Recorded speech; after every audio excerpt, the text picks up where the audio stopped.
The Inflation Reduction Act is having some unintended consequences on the price of medications. On most plans for Medicare, you're going to pay 20% of the cost, and Medicare will pay 80% of the cost. The Inflation Reduction Act was intended to reduce the growth in the cost of those prices that your 20% would be.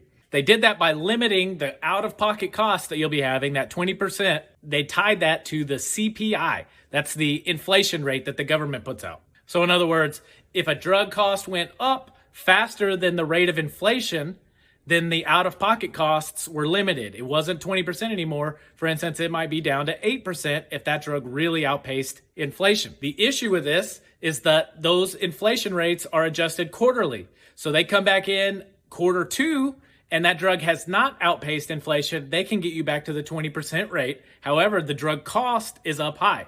So you were down 8% of a higher cost drug, and then the next quarter it might have increased, but it didn't outpace inflation. You're back to 20%.